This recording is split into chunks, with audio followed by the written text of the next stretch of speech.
That's my mom and dad on their wedding day in 1952, sitting in the back of a limousine. Cars are a part of us.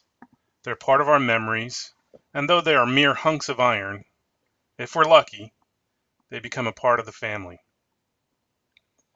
My dad was a Chrysler man. Every car he ever bought was a Chrysler product. His first car was a Plymouth from the 40s. Then in the 50s, a Dodge Coronet. In 1967, he bought a Dodge Polaris station wagon. And yes, you can fit 9 kids in there, and 2 parents. He bought a 72 Duster. And then, within a few years, darkness fell. A 1976 Plymouth Volare, and 2 late 70s Dodge Omnis. Dodge Omnis. Yes, I learned to drive a stick in a light blue 1979 Dodge Omni with velour seats. Those were indeed dark times. Scarred by driving my date to the prom in my dad's Omni, I swore never again would I drive a Chrysler. My cars? My first was a 1983 VW GTI, handed down from a pretty generous older brother. It had 160,000 miles on it. The best part was that 5-speed close ratio transmission and the hand-cranked sunroof. It was awesome. After I drove that for a few years, well, I had been married and some kids had come along, and the GTI had become my commuter car, until it chewed itself up and breathed its last on Route 1, just north of Princeton, New Jersey. By that time, I really needed room in a car. Well, actually lots of room. I bought an off-lease 97 Chevy Suburban from my brother-in-law, and I've been driving it for the last 15 years. I'm not sure, but I think my kids wince whenever I pull into the school parking lot driving that. But the way college costs are lining up, I may need it to last for another 15 years. My wife drives a Tahoe. It's a little newer than my Suburban, but not much. Between our 2 trucks, we have nearly 300,000 miles in Chevys. Whether we like it or not, we are Chevy people. People in cars are like that. We develop loyalties to a brand. And that is why, no matter how beat up my bow tie gets, I am loyal to Chevrolet. And that's why the GM ignition switch recall is killing me. Watch this report about how easy it is for a Chevy Cobalt's keys to switch from the run position to either the off or accessories position. So right now we're in a 2007 Cobalt. Jake Fisher, Director of Auto Testing at the nonprofit Consumer Reports, is showing us why 2.6 million GM cars are being recalled. How easy is it going to be for me to accidentally turn off the ignition and put it in accessories? Depends on how much is hanging off the key ring. After a tug on the keychain, I deliberately steer the car back and forth. The power steering is gone. But there is a loss of engine power, power steering, and power brakes. It is not easy to avoid the cones. I did it, but it's not that easy. How much effort did you have to use in the steering wheel to get around that? Quite a bit. The flaw in the ignition system makes it possible to turn the key off accidentally. On the road, it can lead to an anxious moment, sudden surprise, or worse. Start the engine up, put it in drive, and as you're driving, if there's a heavy weight here on the key, it doesn't take that whole lot to actually turn that off. Once that happens, you can't start the car anymore. Worse, you lose your power steering. So you lose control, and if you're in the off position, your airbag's not going to deploy. We tried the demo 6 times. When the engine shut off, the Cobalt was harder to control.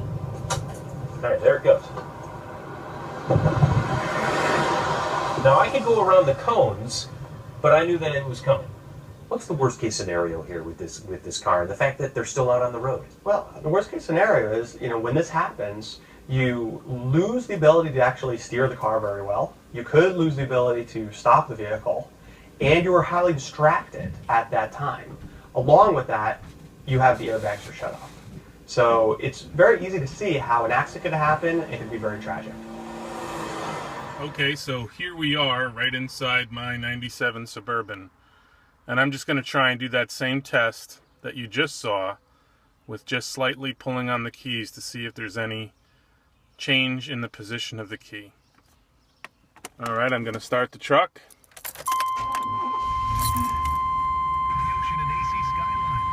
The radio there. Okay, now I'm going to try just tugging on the key to see what happens.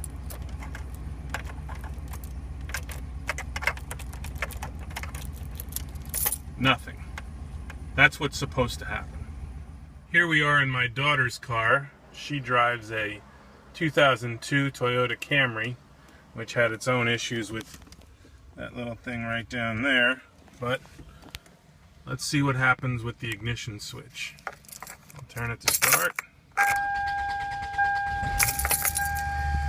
Okay. Now let's see what happens when we jostle the keys a little. Well, you do see that key is moving back and forth a little bit. Let's see. Okay, it is moving, but it doesn't seem to do what we see in the Cobalt. So it's keys just like these that may be the key to liability of GM and Delphi in this massive recall. Here's a close-up of the inside of the ignition switch. Right in the middle of the picture, you can see a rounded head cylinder that fits into a white plastic plate. That white plastic plate has a series of indents that as you rotate your key, it moves that rounded head cylinder from one slot to the next. On the bottom of that cylinder, there is a spring. The spring dictates how much tension there is on the cylinder head and how much pressure it is applying to that white plastic plate. In this case, what we can see is that the spring that was being used in the older models was shorter than the spring that was being used in the newer models. That meant that there was less pressure keeping that cylinder head butt up against that white plastic plate. That round-headed cylinder is known as a plunger. And what we know is that in the older model of the switch, there was 3.95 millimeters of travel for that plunger. In the newer switch, it was changed to 4.77 millimeters of travel. We know then that with the newer switch, a great deal more pressure has to be applied to the key to make it rotate, significantly reducing the likelihood of the key rotating unintentionally. This change was one that Delphi developed.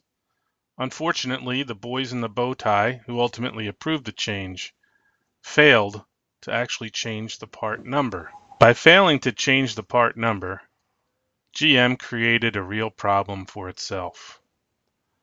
No longer would a technician be able to simply look at a part number and determine whether the switch needed to be replaced.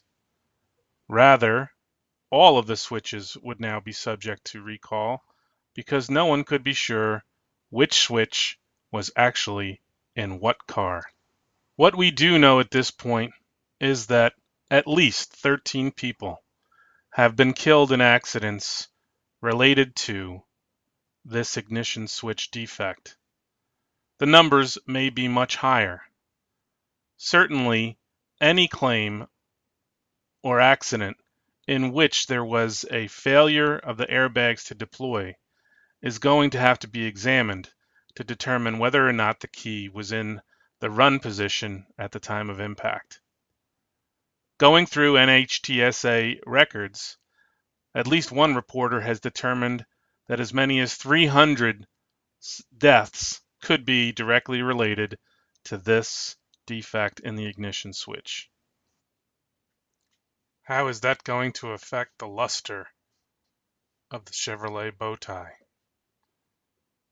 It's difficult to know. If you've been paying any attention to the news in the last few months, you'll know that GM's CEO was called before Congress to give testimony about what actually was going on with this ignition switch recall and what GM knew and when it learned it. What we can say at this point is that GM's liability is very complicated. Complicated by the bankruptcy that it went through in 2008 and 2009, and what liabilities the new GM was supposed to inherit from the old GM. And while not receiving quite as much press as GM's situation, the Delphi situation is similarly complicated by a bankruptcy proceeding in which the old Delphi shed liabilities and a new company emerged.